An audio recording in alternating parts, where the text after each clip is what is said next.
الحمد لله نحمده ونستعينه ونستغفره ونؤمن به ونتوكل عليه ونعوذ بالله من شرور أنفسنا ومن سيئات أعمالنا من يهده الله فلا مضل له ومن يضلله فلا هادي له ونشهد أن لا إله إلا الله وحده لا شريك له ونشهد أن سيدنا ومولانا محمدا عبده ورسوله أما بعد فقد قال الله تبارك وتعالى في القرآن المجيد والفرقان الحميد أعوذ بالله من الشيطان الرجيم بسم الله الرحمن الرحيم إن الله عنده علم الساعة وينزل الغيث ويعلم ما في الأرحام وما تدري نفس ماذا تكسب غدا وما تدري نفس بأي أرض تموت إن الله عليم خبير صدق اللہ العظیم۔ معزز سامعات بزم، اس وقت میں آپ بہت دیر سے بیٹھی ہوئی ہیں اور دین کی باتوں سے مستفیض ہو رہی ہیں۔ میں نے قرآن مقدس کی ایک آیت کریمہ کا سہارا لیا۔ اللہ عز و جل سے دعا فرمائیں کہ باری تعالیٰ مجھے قرآن و حدیث کی روشنی میں اس وقت میں آپ سے گفتگو کرنے کی توفیق دے دے۔ اللہ عز و جل سے اسی کے ساتھ ساتھ دعا فرمائے کہ اللہ رب العزت ہم سب کو عمل کی توفیق نصیب فرما دے۔ آج کا یہ اجتماع کرنے کا مقصد آپ کو دین کی باتیں سنانا ہے اور آپ کو اللہ رب العزت کی طرف متوجہ کرنا ہے۔ نبی اکرم صلی اللہ علیہ وسلم کی تعلیمات، صحابہ اکرام رضی اللہ عنہم اجمعین کا طرز عمل، صحابیات کی زندگی جو ہم سب کے لیے نمونے کے طور پر ہیں، اس کو بتانا، سنانا اور سن کر کے ان پر عمل کرنا مقصود ہے۔ کسی اور غرض سے آپ یہاں نہیں آئی، نہ کسی اور غرض سے آپ کو بلایا گیا، بلکہ صرف بلانے کا مقصد و منشا یہی ہے کہ ہماری زندگی میں نبی اکرم صلی اللہ علیہ وسلم کے طور و طریق آ جائیں، آپ کے اخلاق و کردار آ جائیں، آپ کے اقوال و افعال آ جائیں، ہم ہماری زندگی میں جو خوشیاں ہوں وہ نبی کے طرز عمل والی ہوں، ہماری زندگی میں اگر کوئی غم ہو تو وہ بھی نبی اکرم علیہ السلام کے طرز عمل پر ہو، صحابہ کی سیرت جیسی ہو، اللہ رب العزت کے حکموں کے مطابق ہو، نبی علیہ السلام کے فرمان کے مطابق ہو، صحابیات کی زندگی جیسا ہو۔ ہمارے اندر اگر کوئی غم کا ماحول آ جائے تو اس غم کے ماحول میں ہمیں اپنی زندگی کو کیسے گزارنا چاہیے، اس کو ہمیں کس طریقے سے اس روئے زمین پر اپنے آپ کو بتانا چاہیے، اپنے آپ کو مٹانا چاہیے، کس طریقے سے اظہار و مسرت، خوشی اور شادمانی کے لمحے کس طریقے سے گزارنے چاہیے۔ میں نے قرآن مقدس کی ایک آیت کریمہ کا سہارا لیا جس کو اللہ رب العزت نے اپنے نبی کی زبانی یہ پیغام ذکر فرمایا۔ حدیث پاک کے اندر سیدنا جناب رسول اللہ صلی اللہ علیہ وسلم ارشاد فرماتے کہ حدیث قدسی بیان فرماتے ان اللہ عندہ علم الساعہ، چند چیزیں ایسی ہیں جن کا علم اللہ کے علاوہ کسی کو نہیں ہے، یہاں تک کہ آدم کو بھی نہیں، یہاں تک کہ نوح کو بھی نہیں، ابراہیم علیہ السلام کو بھی نہیں، حضرت موسیٰ کو بھی نہیں، یوسف علیہ السلام کو بھی نہیں، عیسیٰ علیہ السلام کو بھی نہیں، یونس علیہ السلام کو بھی نہیں، یہاں تک کہ 1.25 لاکھ انبیاء اس روئے زمین پر تشریف فرما ہوئے، ان تمام کے تمام پیغمبروں کو ان تمام چیزوں کا علم نہیں۔ میرے اور آپ کے آقا، میرے اور آپ کے محبوب، ہم سب کے آقا و مولا سیدنا جناب رسول اللہ صلی اللہ علیہ وسلم کو بھی ان تمام چیزوں کا علم نہیں۔ اللہ کا یہ عظیم پیغمبر ارشاد فرماتا ہوا نظر آتا ہے وَيُنَزِّلُ الْغَيْثَ وَيَعْلَمُ مَا فِي الْأَرْحَامِ وَمَا تَدْرِي نَفْسٌ مَاذَا تَكْسِبُ غَدًا وَمَا تَدْرِي نَفْسٌ بِأَيِّ أَرْضٍ تَمُوتُ۔ اللہ کا یہ عظیم پیغمبر اور قرآن کریم کے اندر رب ذوالجلال نے یہ آیت کریمہ ذکر فرما کر اس چیز کی طرف اشارہ کیا ہے کہ انسان کی موت زمین کے کون سے خطے پر آئے گی، زمین کے کون سی دہلیز پر آئے گی، زمین کون سی جگہ پر، زمین کی کون سی سطح پر اللہ تبارک و تعالی اپنے موت کے فرشتے کو بھیج دے گا۔ آپ دنیا کے اندر، تمام پوری دنیا کے اندر پھر جائیں اور غور و فکر کر کے دیکھیں کہ اگر اس زمین کے اوپر آپ کو اللہ رب العزت کے ساتھ میں شرک کرنے والے ملیں گے، تو باباؤں سے مانگنے والے ملیں گے، حسن اخلاق کے بجائے بدعمالی کرنے والے ملیں گے، لیکن آپ کو دنیا کے اندر یہاں تک کہ نبی صلی اللہ علیہ وسلم کو نبی نہ تسلیم کرنے والے ملیں گے، حضرت موسیٰ علیہ السلام کو کلیم اللہ کہنے والے نہیں ملیں گے، یہاں تک کہ اللہ رب العزت کے ساتھ میں شرک کرنے والے مل سکتے ہیں، لیکن دنیا میں کوئی شخص ایسا نہیں مل سکتا جو اس چیز کا انکار کر دے کہ موت نہیں آئے گی۔ ہاں، ہر انسان کی زبان پر آئے گا،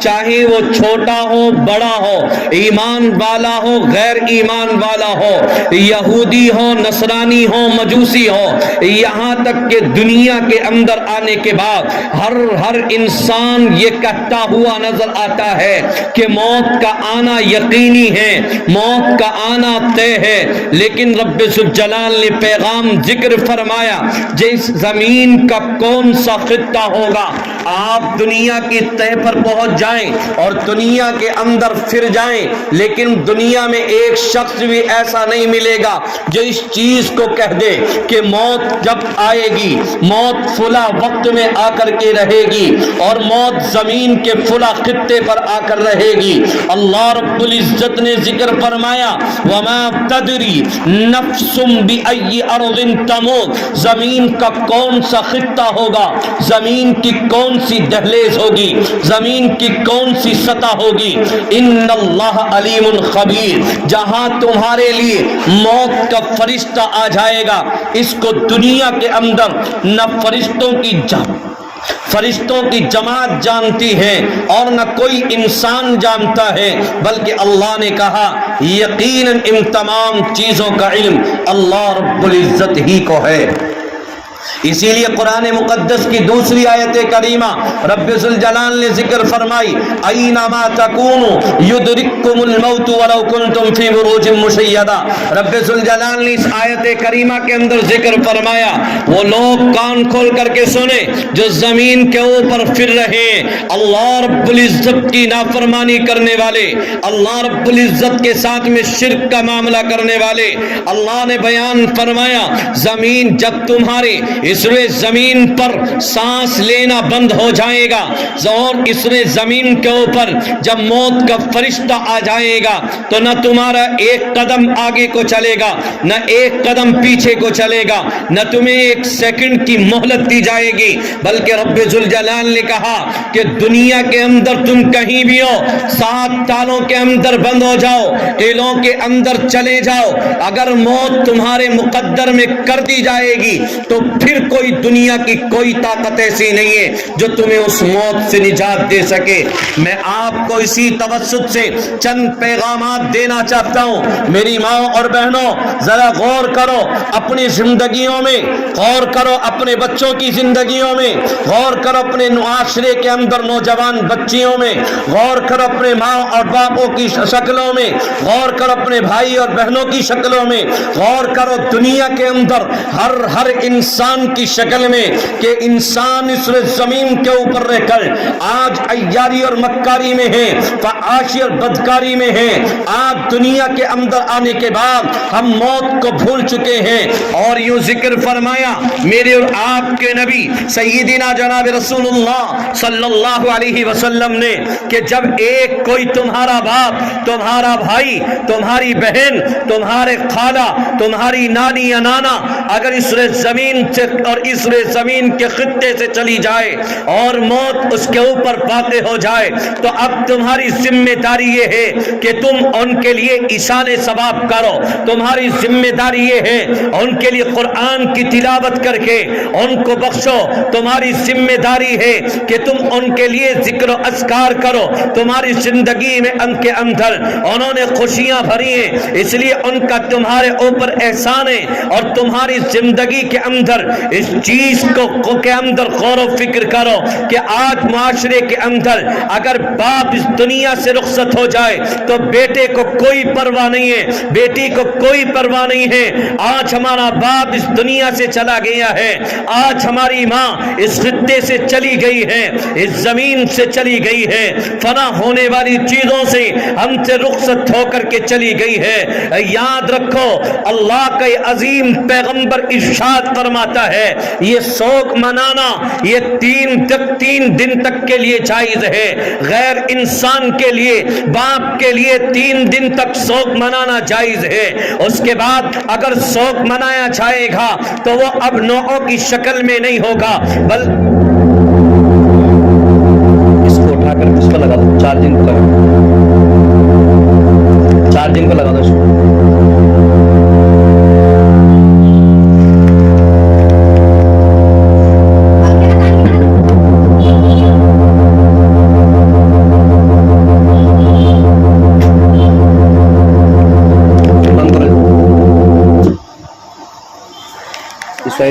اس سائڈ لیڈ کو نکال یہ لگا، جلدی لگا دے، دیکھ اس کو بند کر دیتی ہو پتنگ، چل لگا چل جلدی۔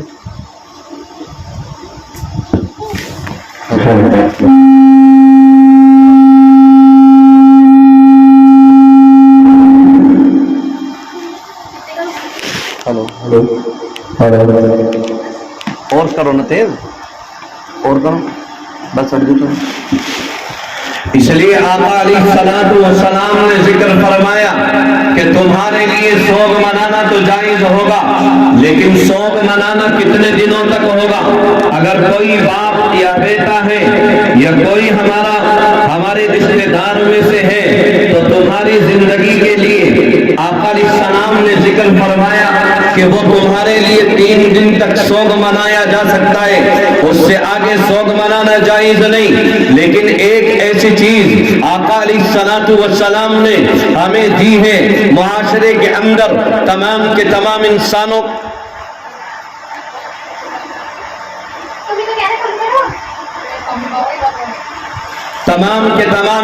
کو عطا کی گئی ہے کہ دنیا میں آنے کے بعد اس روئے زمین پر ایک ایسا اللہ رب العزت نے ایک جوڑا عنایت فرمایا جس کو ہم اپنے معاشرے کے اندر بیوی اور شوہر کے نام سے یاد کرتے ہیں۔ ہاں اس بیوی کو اگر اگر اس کے شوہر کا انتقال ہو جائے تو اس بیوی کے لیے اللہ رب العزت نے حکم جاری فرمایا. نبی علیہ السلام نے اس کی ترجمانی بیان کی اور فرمایا صرف بیوی کے لیے اجازت ہے کہ وہ 4 مہینے 10 دن تک اپنے شوہر کے لیے ایصال ثواب بھی کرے اور اس کے لیے دعائے مغفرت بھی کرے اور اس کے لیے جتنا بھی وہ ماتم منا سکتی ہو وہ اتنا غم منائے. آقا علیہ السلام نے اس کی اجازت پر عمل فرمائی ہے اور کسی دوسرے شخص کے لیے اس چیز کی اجازت نہیں ہے. اس لیے آج ہماری زندگی میں اور اس چیز کے اندر دیکھیں کہ معاشرے کے اندر آنے کے بعد ہماری زندگی کون سی دہلیز پر چلی جا رہی ہے. جب ہمارے شوہروں میں سے اگر کسی کے شوہر کا انتقال ہو جائے, کسی کی بیوی, کسی کا شوہر اس دنیا سے چلا جائے تو کس طریقے سے اس کو تانے ملتے ہیں, کس طریقے کی باتیں معاشرے کے اندر عیاں ہوتی چلی جاتی ہیں, کس طریقے کی نئی باتیں جس کو شریعت میں جن چیزوں کا کوئی لینا دینا نہیں ہے وہ تمام چیزیں ابھر کر کے سامنے آتی ہیں, وہ تمام چیزیں ابھر کر کے سامنے لائی جاتی ہیں, چاہے ان میں ہماری مائیں بہنیں ہوں یا وہ ہمارے پڑھے لکھے کا طبقہ ہو جن کو ان تمام چیزوں کے بارے میں علم نہیں ہوتا, لیکن وہ اپنے نمبر بنانے کے لیے, اپنے آپ کو اونچا دکھانے کے لیے, اپنے آپ کا مرتبہ عالیشان کرنے کے لیے وہ پیغامات دے دیتے ہیں, وہ پیغام وہ دیتے ہیں جن کا شریعت میں کوئی لینا دینا نہیں ہے. آج معاشرے کے اندر یہ چلن پیدا ہو گیا ہے کہ اگر کوئی عورت عزت کے اندر بیٹھی ہوئی ہے تو اب وہ سورج کو نہیں دیکھے گی, حالانکہ ہمارے معاشرے کے اندر یہ چیز عام ہوتی چلی جا رہی ہے کہ اگر کوئی عورت عزت کے اندر ہے تو یہ مسئلہ ذکر کیا جاتا ہے کہ آپ کے لیے سورج سے بھی پردہ کیا جائے گا, آپ کے لیے چاند سے بھی پردہ کیا جائے گا, آپ کے لیے آسمانوں سے بھی پردہ کیا جائے گا, آپ کے لیے ستاروں سے بھی پردہ کیا جائے گا, جبکہ شریعت مطہرہ نے اجازت دی اور یہ پیغام ذکر فرمایا کہ دنیا کے اندر آنے کے بعد اگر کسی بیوی کا شوہر, کسی خاتون کے شوہر کا انتقال ہو جائے تو اس کی ذمہ داری ہے کہ وہ 4 مہینے 10 دن تک عدت گزارے اور اس عدت میں خوب غم منائے اور اس عدت کے اندر نہ اپنے آپ کو سنوارے نہ بناؤ سنگار کرے. یہ قاعدہ کلیہ ذکر فرمایا ہے, کہیں شریعت میں نہیں لکھا ہوا کہ سورج سے پردہ ہوگا, آسمان سے پردہ ہوگا, زمین سے پردہ ہوگا, ستاروں سے پردہ ہوگا. ہاں شریعت نے ایک حکم جاری فرمایا کہ جنس کے شوہر مرنے سے پہلے جنس دنیا کے اندر آنے کے بعد پردہ ہے, جیسا کہ اس میں دیور ہے, جیسا کہ اس میں چچا ہے, جیسا کہ اس کے اندر اور دوسرے لوگ ہیں, ان تمام لوگوں سے دنیا کے اندر آنے کے بعد ایک عورت سے پردے کا حکم اللہ رب العزت نے ذکر فرمایا. اسی لیے قرآن کی آیت کریمہ میرے ذہن کے اندر آ رہی ہے, نبی صلی اللہ علیہ وسلم نے سے ذکر فرمایا, اللہ رب العزت نے کہا یا ایھا النبی قل لازواجک وبناتک ونساء المؤمنین. اللہ رب العزت نے پیغام دیا, اے نبی صلی اللہ علیہ وسلم آپ اپنی بیویوں سے کہیے, پھر فرمایا وبناتک اور اپنی بیٹیوں سے کہیے, پھر فرمایا ونساء المؤمنین اور تمام ایمان والی ماں اور بہنوں سے کہیے, ایمان والی تمام عورتوں سے کہیے. اللہ رب العزت نے ذکر فرمایا کس چیز کا پیغام دیا, ذکر فرمایا یدنین علیہن من جلابیبہن. اللہ تبارک و تعالی نے ذکر فرمایا کہ یہ اوڑھنیاں ہماری مائیں اور بہنیں اور یہ ایمان والی تمام عورتیں اپنی اوڑھنیوں کی اور اپنی چادروں کو تھوڑا آگے لٹکا لیں. اسی لیے اللہ رب العزت نے بارہا پیغام دیا. بہرحال میرا موضوع یہ نہیں ہے, لیکن گفتگو کرنے کے لیے چلا ہوں تاکہ آپ کے سامنے تمام چیزیں آ جائیں جس سے پردہ دنیا کے اندر آنے کے بعد شوہر کی موجودگی میں ہے, اسی سے پردہ شوہر کے انتقال کے کر جانے کے بعد بھی ہے. آج معاشرے کے اندر بڑا عجیب و غریب ماحول ہے, بڑا عجیب و غریب طرز عمل زندگیوں کے اندر آتا چلا جا رہا ہے. اس لیے ہم اپنی زندگی کو بدلیں اور معاشرے کے اندر ان تمام چیزوں کی غور و فکر کریں, ان تمام چیزوں کے اندر سوچیں پرکھیں اور شریعت شریعت مطہرہ کو سمجھنے کی کوشش کریں. ہم اپنی زندگی کے اندر ان تمام چیزوں کو لے کر کے آئیں جن کو شریعت نے کہا ہے, جن کا شریعت نے حکم رکھا ہے. اس لیے آج روئے زمین پر ہمارے زندگیوں سے قرآن مقدس جیسی عظیم نعمت نکل گئی, اور اسی طریقے سے نماز جیسی اہم ترین عبادت ہماری زندگیوں سے نکل گئی, صدقات ہماری زندگیوں سے نکل گئے, اور ہماری زندگیوں کے اندر اور اسی طریقے سے آقا کی سیرت نکل گئی, نبی کے اخلاق نکل گئے, صحابیات کا طرز عمل نکل گیا, نبی علیہ السلام کے طور و طریق نکل گئے, نبی کے اقوال و افعال نکل گئے, نبی کی ہر ادا ہماری زندگی کے اندر سے نکل گئی. میں ایک پیغام اور دے کر کے اپنی بات کو ختم کرتا ہوں کہ دنیا کے اندر آنے کے بعد اللہ رب العزت نے انسان کی زندگی عطا کی, انسان کو رہنے کے لیے زمین دی, انسان کے لیے شجر و حجر کو بنایا, ان درختوں کو پیدا کیا, اس زمین کو بنایا, آسمان کو بنایا. انسان اپنی زندگی کے اندر اگر غور و فکر کر لے تو اسے معلوم ہو جائے گا کہ کس طریقے سے اللہ رب العزت نے اس کو پیدا کیا. میں آپ کو مثال دے کر کے سمجھانے کی کوشش کر رہا ہوں. انسان دنیا کے اندر آیا ہے, اور انسان کے آنے کے بعد اللہ نے ہاتھ دیے ہیں, پکڑنے کی صلاحیت دی ہے. اگر فالش کا اثر ہو جائے, اگر اس میں زمین کے اوپر اس انسان کی یہ پکڑنے کی صلاحیت اس کے ہاتھوں سے ختم ہو جائے, دنیا کے تمام ڈاکٹر مل جائے, دنیا کے تمام سائنسداں مل جائے, لیکن اس ہاتھ کے اندر وہ طاقت پیدا نہیں کر سکتے. اللہ رب العزت نے اس انسان کو کان عطا کیے. میری ماؤں بہنوں, ذرا غور کرو اپنی زندگیوں کے اندر. اللہ نے ہمیں کان دیے, ان کانوں کی سماعت کو سننا,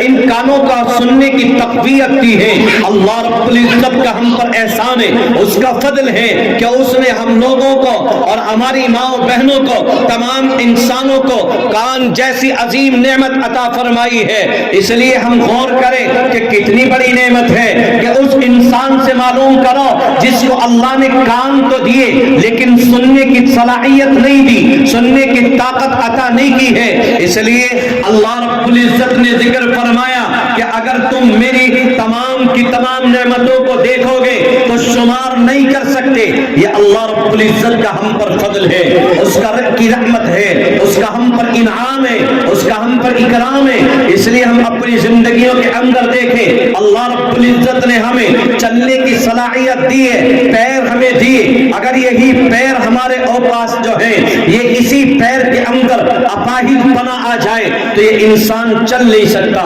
دوسروں کا سہارا بن جاتا ہے. اسی طریقے سے اللہ نے ہمیں دیکھنے کی صلاحیت دی ہے, آنکھ عطا کی ہے. اگر یہ آنکھوں کے اندر اللہ بینائی کو سلب کر لے اور بینائی کو لے لے تو یہ انسان دنیا کے اندر تمام ڈاکٹروں کو ملوا لے, لیکن اس کو دیکھنے کی صلاحیت عطا نہیں کی جا سکتی. اسی طریقے سے انسان کو اللہ رب العزت نے دماغ دیا ہے, دماغ کے ذریعے سے انسان کے اندر نئی نئی چیزیں سوچنے کے لیے آتی ہیں, نئی نئی تدابیر آتی ہیں, ان کو اختیار کر کے دنیا میں ترقی کرتا ہے. اگر یہی دماغ کا توازن خراب ہو جائے, اگر یہی دماغ انسان کا خراب ہو جائے, یہی عقل, یہی فہم, یہی سوچنے کی صلاحیتیں, یہی تدبیریں اگر ختم ہو جائیں تو یہ انسان پاگل کہلاتا ہے, بے وقوف کہلاتا ہے, احمق کہلاتا ہے. اسی طریقے سے انسان کو اللہ نے اپنی زندگی میں اور انسان کے سانچے میں بہت ساری نعمتوں سے نوازا ہے. اس لیے اللہ نے احسان کا لفظ استعمال نہیں فرمایا, لیکن غور کرو قرآن کے آیت کریمہ کے اندر رب ذوالجلال نے ذکر فرمایا لقد من اللہ علی المؤمنین اذ بعث فیہم رسولا. اگر ہم نے تمہیں تمہارے لیے احسان جتلایا, کیا احسان جتلایا؟ ایمان والوں کے لیے, تمام ایمان والی عورتوں کے لیے, تمام ایمان والے مردوں کے لیے. اللہ نے کہا لقد من اللہ علی المؤمنین, ہم نے ایمان والوں پر احسان کیا ہے. کیا احسان کیا؟ اذ بعث فیہم رسولا, ہم ہم نے اپنے نبی کو بھیجا، اپنے نبی کو بھیجنے کے بعد ہم نے ایمان والوں پر احسان کیا ہے۔ اپنی زندگی میں انسان غور و فکر کرے، لیکن اللہ نے کہیں نہیں کہا کہ تمہاری زندگی میں ہم نے یہ تمام چیزیں عطا کی ہیں لیکن تمہیں ہم نے احسان جتلایا، لیکن نبی کو بھیجا اور فرمایا ہم نے احسان جتلایا ہے۔ اس لیے ہم اپنی زندگی کو سنواریں، نبی کا طرز عمل اپنی زندگی کے اندر لائیں، نبی کی عادتیں اپنی زندگی کے اندر لائیں۔ اگر اسی طریقے سے ایک مسئلہ میرے ذہن کے اندر آ رہا ہے، عدت کے تعلق سے ہم کس طریقے سے عدت کو شمار کریں اور عدت کے ایام کو کس طریقے سے گزاریں۔ فقہائے اعظام نے مسئلہ ذکر فرمایا کہ اگر چاند کی پہلی تاریخ میں اگر کسی کا انتقال ہو جائے تو پھر عدت کا شمار ہر مہینے چاند کے اعتبار سے کیا جائے گا۔ اگر ایسا نہیں ہے اور اس کا انتقال چاند کے اعتبار سے کسی اور دوسری تاریخ کے اندر ہوا ہے تو یاد رکھیے شریعت مطہرہ نے ہمیں حکم جاری فرمایا کہ پھر 130 دن گنے جائیں، 130 دن گنے جائیں اور 130 دن گننے کے بعد 131واں دن جب شمار ہوگا تو جس وقت کے اندر انتقال ہوا، یہ بھی بڑا عجیب مسئلہ ہے ہمارے معاشرے کے اندر، یہ بڑا عجیب و غریب مسئلہ چل پڑا ہے کہ اب جو ہے انتقال ہو گیا، عدت کا شمار آیا جب ہوگا جب جنازہ گھر سے نکل گیا یا جب ہوگا جس وقت کے اندر انتقال ہوا ہے۔ تو یاد رکھو میری ماں بہنوں، یاد رکھو اس تمام چیزوں کو اپنے ذہنوں کے اندر فٹ کر لو، اس لیے کہ تمام چیزیں معاشرے کے اندر روز بروز دیکھنے کے لیے ملتی رہتی ہیں۔ شریعت نے ہمیں اجازت دی ہے کہ جس وقت تمہارے جو گھروں سے انتقال ہوا ہے اسی وقت کا اعتبار کیا جائے گا، اس کا اعتبار نہیں ہوگا۔ آج مثال کے طور پر سمجھ لیجئے آج ظہر میں انتقال ہوا ہے،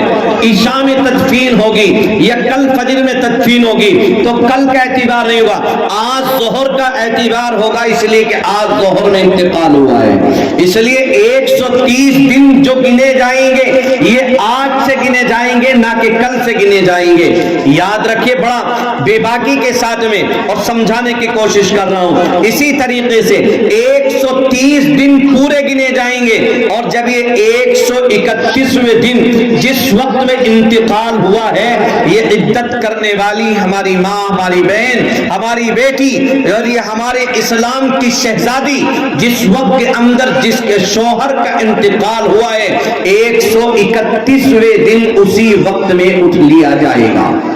اسی کے ساتھ ساتھ یہ مسئلہ بھی ذہن کے اندر رکھیں، بڑا عجیب و غریب یہ مسئلہ چل رہا ہے کہ اگر جس وقت کے اندر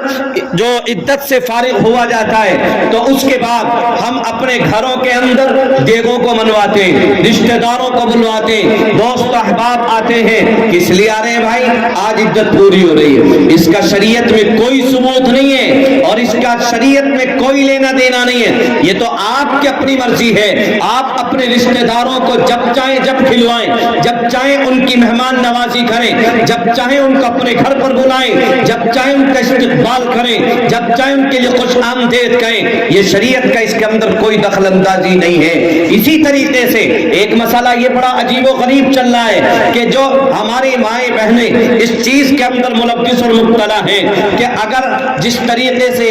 عدت پوری ہوتی ہے اس کے بعد 1-2 دن تک اس کو اپنے مائکے نہیں جانے دیا جاتا۔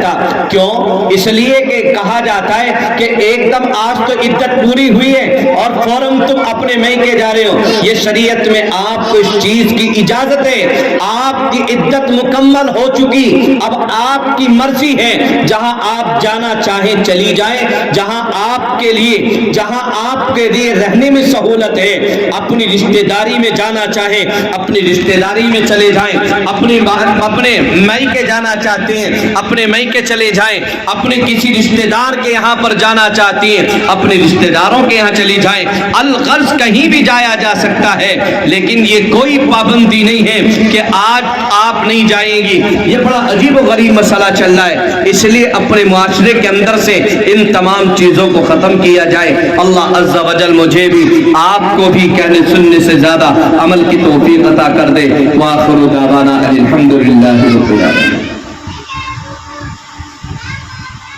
دعا کر لیجیے.